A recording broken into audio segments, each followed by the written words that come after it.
somewhere in Nazi Germany, 1944. The hangar is quiet, almost too quiet. Shadows stretch across stacks of crates and metal frames. A single figure moves cautiously between them, careful to avoid the patrols. In his hands are tools, maps, and a plan that would seem impossible to most. Boxes labeled engine components sit where they have no business.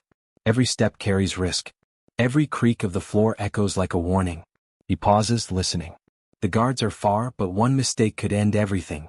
Tonight he is not just an engineer. He is a thief. A saboteur of circumstance. By dawn, these stolen parts will be the foundation of a fighter Germany cannot catch. A creation born of ingenuity, desperation, and sheer audacity. Above, the cold moonlight glints off the fuselage of incomplete aircraft. Below, the ground hums with the tension of occupation and war. One wrong move, one miscalculation, and all is lost. But if he succeeds, the skies will belong to an aircraft that changes the game entirely. Before we move into the world that allowed this daring theft, if you enjoy cinematic, historically grounded World War II stories, subscribe to the channel, like the video, and share your thoughts in the comments. Your engagement keeps these rare stories alive. Germany's desperate aviation programs, 1944. By 1944, the Luftwaffe was struggling. The early victories of 1940 to 1941 had vanished under relentless Allied bombing campaigns. Cities burned. Fuel shortages crippled training. Experienced pilots were being lost faster than they could be replaced. The once dominant Air Force faced an enemy that now controlled the skies over Europe. In response, Germany accelerated experimental aircraft programs. Jet propulsion, rocket engines, and lightweight fighters were being developed at breakneck speed. Projects that would have taken years were compressed into months. The Volksjäger, or People's Fighter, was conceived as a cheap, easy-to-build aircraft that could be flown by relatively inexperienced pilots to defend against Allied bombers. The design demanded innovation. Engineers were stretched to their limits. Materials were scarce. Quality control often suffered. Every engine, every part, and every bolt mattered, and delays could mean failure both for the aircraft and for Germany's defense. Within this chaos, there existed opportunities for ingenuity and for bold, unauthorized actions. Parts that were supposed to remain in central HQ storage were tightly controlled. Yet some individuals with courage, knowledge, and desperation saw ways to bend the rules for a greater purpose. Our protagonist, a young engineer skilled in engines and aerodynamics, worked under these constraints. He understood the stakes. A fighter that could outpace German interceptors would not only challenge the enemy in the sky but also prove that ingenuity could compensate for shortages. Stealing components was not mere mischief. It was a calculated risk. Each crate removed from HQ brought him closer to creating an aircraft that could rewrite air combat dynamics. The war demanded results, and the system had failed to provide them quickly enough. Night after night, he studied schematics. He memorized engine configurations. He plotted routes to transport critical parts without detection.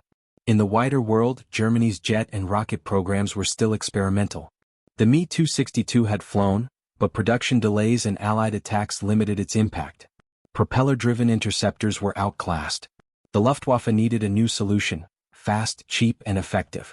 And so the stage was set. One engineer, acting alone and against the bureaucracy, would attempt to build a fighter that Germany could not catch. The theft that made an aircraft possible. The engineer's opportunity came from meticulous observation. HQ storage was organized, precise, and heavily monitored. Engines sat in crates, fuel pumps in boxes, and specialized components in locked compartments. Any movement was logged. Any deviation could trigger alarms. Yet within the rigidity he found gaps. Routine patrols. Delayed inspections. Human error. Night after night, he moved quietly, removing small, critical engine components. Bearings, compressors, turbine housings. Nothing too large to attract attention, but everything essential. Each part was catalogued mentally before removal. Every stolen piece was a small victory, a step toward building a fighter the Luftwaffe had never authorized. Transport was another challenge. Allied bombings made moving parts through conventional routes perilous. He used bicycles, small carts, and hidden compartments in vehicles to move components to a secluded workshop. The workshop itself was modest, hidden, camouflaged, and away from prying eyes. Here he began assembling the fighter. Every bolt, every fuel line, every control cable was a test of skill and patience. There were no second chances. Errors could mean catastrophic failure in flight. Yet his determination drove him forward. By mid-1944, the first prototype began to take shape. Unlike standardized Luftwaffe production, this aircraft was experimental in every sense. Its engine, cobbled together from stolen parts, gave it unprecedented acceleration and speed for its class. The frame was lightweight, optimized for climb and maneuverability. Engineers in the Reich were focused on mass production and bureaucratic approval. They could not see what he saw: an opportunity to bypass bureaucracy and produce a fighter capable of evading German interceptors and engaging Allied bombers effectively. Test flights were tense. Every takeoff risked discovery, every landing tested the limits of his craftsmanship. Yet the aircraft performed beyond expectations. Agile, fast, and capable of reaching speeds that surprised even the most seasoned Luftwaffe pilots. News of a new, mysterious fighter began to filter through Allied intelligence. Reports of aircraft moving too quickly for German interceptors suggested something extraordinary had been achieved. The stolen parts had done more than enable construction. They had rewritten the rules of what was possible under wartime constraints. Soon the aircraft would fly operational missions, and the world would witness how a single engineer's audacity had changed the balance in the air. The first flights that shocked Germany. It was dawn when the prototype finally left the hangar. The air was cold, carrying the scent of fuel and freshly turned soil. The engineer climbed into the cockpit, hands steady despite weeks of tension. Every instrument, every gauge had been checked multiple times. Failure was not an option. The engine roared to life, a sound unlike anything the Luftwaffe had heard from factory-built aircraft. The stolen components, carefully integrated, created a power-to-weight ratio that gave the fighter explosive acceleration. He taxied across the small field, heart pounding. The tail lifted. Wheels left the ground. He climbed higher, past the tree line into the open sky. For the first time, the aircraft demonstrated its true potential. Agile, fast, and responsive, it exceeded the performance of any German interceptor it might face. Turns were tight. Climb rate was exceptional. Speed was unmatched for a propeller-driven aircraft of its size. Word quickly reached nearby Luftwaffe commands. Strange aircraft had been seen at altitudes and speeds that German interceptors could not match. Reports of unidentified fighters moving faster than anything in inventory caused confusion and alarm. The engineer conducted repeated test flights, refining controls, adjusting fuel mixtures, and optimizing aerodynamics. Each successful sortie proved the audacity of his plan, an aircraft built in secret from stolen parts that Germany could not easily counter. By mid-morning, observers from the Reich's aviation bureaus began to notice. They attempted to scramble interceptors, but the fighter eluded them with ease, demonstrating capabilities that would have been impossible under normal development timelines. The climax of this phase was not a battle, but a revelation. Human ingenuity combined with bold risk-taking had created a machine that defied expectation and threatened to alter air superiority calculations. Every successful flight raised the stakes. Allies would soon notice the strange, fast fighter appearing over operational theaters, while German commands scrambled to understand how their own technology had been outpaced. The fighter in combat. By late summer 1944, the prototype had graduated from test flights to operational sorties. The engineer, now also a pilot, flew the aircraft over contested skies. Its performance stunned observers. Allied bombers reported evasive maneuvers that seemed almost unnatural. A fighter that appeared and disappeared at will, too fast for German interceptors to engage effectively. Each mission validated the design. Speed, climb, and agility combined with reliability. The engine, assembled from the stolen parts, held together under stress that would have grounded conventional planes. Fuel efficiency allowed for longer patrols, giving the aircraft a strategic advantage in contested airspace. German commanders attempted to adapt. Interceptor squadrons were redirected. Tactics were revised. Yet every countermeasure failed.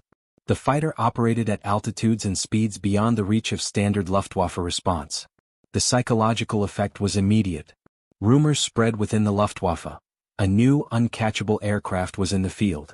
Pilots reported encounters they could not explain. The secrecy of its construction, a single man hidden from HQ, using stolen components, added to the mystique. Operational successes mounted. Bombers were intercepted before reaching critical targets. Enemy formations scattered. For a moment, a solitary act of audacity, theft and ingenuity, had a disproportionate impact on the air war. Each flight reinforced a critical truth. Innovation under pressure, even when illegal or unorthodox, could redefine the battlefield. One man's courage and knowledge had produced an aircraft that Germany could not control, predict, or easily replicate. The climax concluded not with a massive battle, but with a sequence of precise, decisive actions that demonstrated the power of ingenuity, stealth, and risk. The consequences of these flights would ripple through the Luftwaffe and the wider war effort. The immediate impact. The skies over Europe were changing. Allied reconnaissance began reporting sightings of an unfamiliar fighter, fast, agile, and seemingly impossible to intercept. Reports noted its unusual engine sound and superior climb rates. For German commanders, the aircraft was a puzzle, a threat they could not quantify, let alone counter effectively. The stolen engine parts and the engineers' clandestine assembly had produced more than a single fighter. They had created a proof of concept, a small, powerful, and surprisingly reliable aircraft that challenged the Luftwaffe's understanding of what was possible. Operationally, its impact was measured in disruption. Bomber formations that had once flown predictable paths now had to adjust to avoid interception. Missions were delayed. German fighters were diverted, wasting fuel and pilots on futile pursuits. The psychological impact on both sides was significant. For Allied crews, the new fighter was an unexpected advantage, a glimmer of hope in a sky dominated by the Luftwaffe. For German pilots and commanders, it was a source of confusion and frustration. Reports of ghost fighters began to circulate, fueling rumors and speculation. The engineer himself remained largely unknown. His actions, though critical, were carried out in secrecy. No accolades, no formal recognition. Only the quiet satisfaction of knowing that ingenuity and daring had altered the course of aerial engagements. Strategically, the fighter demonstrated the limitations of the Luftwaffe's bureaucracy. While the war machine focused on mass production and rigid protocols, one individual working outside the system had created an aircraft that outperformed conventional designs. This was a turning point in air operations, not through large-scale production, but through the demonstration of what was achievable when resourcefulness and courage overcame logistical constraints. The full consequences of this innovation would become clearer over the following months. Long-term consequences and legacy. By late 1944, the impact of the engineer's clandestine fighter had extended beyond immediate operational successes. The Luftwaffe was forced to reconsider training, tactics, and aircraft development. Interceptors that had once been dominant now struggled against a design that defied expectations. German engineers studied reports and wreckage, trying to reverse engineer the aircraft, but the improvisational construction and unique engine components made replication difficult. The success of the fighter also highlighted the potential of individual ingenuity. Allied intelligence noted its presence and speculated on its origins, initially attributing it to a secret program or captured technology. The reality, that a single man, stealing critical components, could create a plane that outperformed conventional designs, underscored the human element in warfare. For the engineer, the personal risk never ended. Discovery would have meant severe punishment, even execution. Yet his work left an indelible mark. Every flight demonstrated that innovation, speed, and courage could compensate for limited resources, bureaucratic obstacles, and even enemy superiority. Operationally, the fighter influenced engagements over key European theaters. Allied bombers benefited from its support, while German pilots were forced into reactive measures. Although it never became a mass-produced solution, the aircraft's presence proved the strategic value of small-scale, high-performance innovation. Long after the war, historians noted the episode as an example of how desperate circumstances, combined with knowledge, audacity, and improvisation, could yield disproportionate results. It became a story of human ingenuity overcoming the rigid structures of military bureaucracy. The skies had been changed, even if only temporarily, by one man and his stolen parts. War is often measured in armies, weapons, and strategies. Yet sometimes, it is shaped by a single individual, a person willing to take risks, to bend rules, and to challenge the impossible. The engineer who stole engine parts from HQ did not act for fame or reward. He acted out of necessity, knowledge, and vision. His clandestine efforts produced a fighter that Germany could not catch, altering air engagements in ways that bureaucracy and mass production could not achieve. This story reminds us that innovation often arises under pressure, in the shadows, and against the odds. It is the human element, courage, intellect, and daring, that can tip the balance in seemingly impossible circumstances. For history, the fighter is not just a machine. It is a testament to what one person can accomplish when opportunity meets audacity. For humanity, it demonstrates that even in the darkest moments of war, creativity and determination can shine through. The stolen parts, the hidden workshop, the secret test flights, they are more than anecdotes. They are proof that extraordinary outcomes can emerge from ordinary people when constraints demand innovation. If this story of courage, ingenuity, and audacity inspired you, subscribe to the channel, like the video, and leave your reflections in the comments. Your support helps preserve rare, true moments of history. In the end, it was not just the aircraft that flew. It was human ingenuity that soared above the skies of war.